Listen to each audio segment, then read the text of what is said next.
Hey guys, it's Eric, owner of Farpoint Farms, and today we'll be doing another tool review. As you can see, fall's in the air.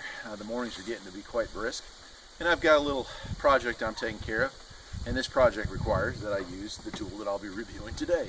And that would be this. It's sort of vintage at this point, but it is the Ryobi P300.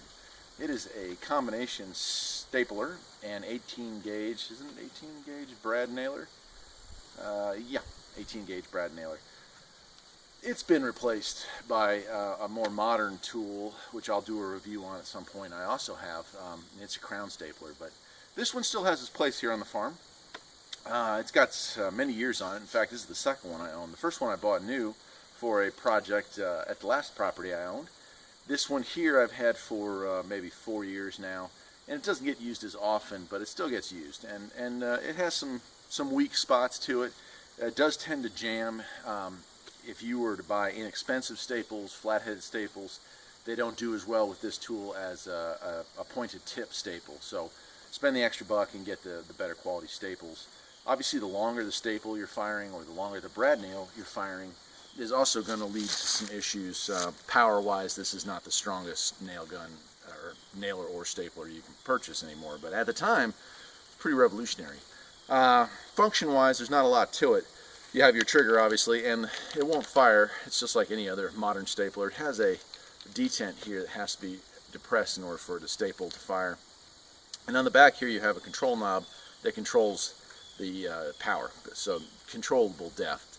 Now, this unit I might have gone a little overkill on, and I twisted it a little too far, so it doesn't lock into place. So every 50th staple or so, you have to make sure that that's still in the spot you want it to, or it tends to back off from the vibrations. As far as dings, as I said before, if you buy cheaper staples, it does tend to jam. If you get a misfeed, you have a problem there as well. Other than that, it's not so bad. The thing that takes a while to get used to is that the detent, the safety detent that you have to push down on, it has to be pushed almost completely flush. I wish there was a way to add a little bit to that, but the fact is there isn't. So a lot of times you'll push up against something you want to staple, pull the trigger, nothing happens. You kind of have to mash it and wiggle it. So if you're in a tight quarter, or you're trying to do something where it's an uneven material, uneven surface, that can be a bit of a hassle. But that's just kind of the nature of the game. I mean, when you're using this, obviously you don't want to bypass that and try to do it without it. So it uses, originally it came with the old style batteries. Now I've got the lithium ions, and these smaller ones are just fine. And again, this one's probably shot maybe, I'm going to say 2,000 staples out of it, maybe only 100 brad nails. My other one that this one replaced, probably 10,000 staples at least, and it did pretty well. Other than occasionally jamming up, I can't say that it really had much of an issue at all. What finally broke on the old one was this case here. I dropped it, and that's where it holds the staples. The whole bottom of it broke off. Kind of a bummer, but it is what it is.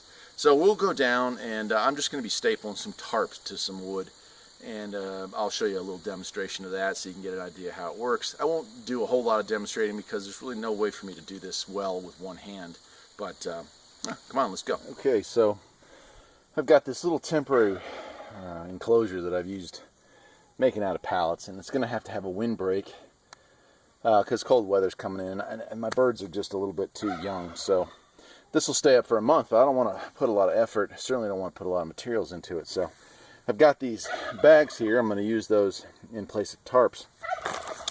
And it's a good job for the little P300. Again, it's kind of outdated and it has its limitations, but for a job like this, it's about perfect. Just going to throw a few staples into the wood here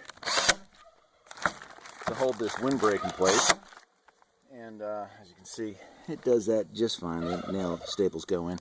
It's got its limitations, but it's a good gun. I had used the old one for years and years and years.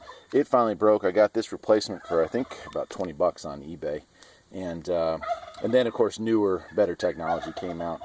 But I'm going to use it for that. Run down here, and it's perfect for it. I still have a bunch of staples that fit it, so I'm going to use up those staples, and then I'll probably resell this. But overall, I mean, if you were going to buy this or the new style, I would definitely go with the new style. It's a better all the way around, more capable.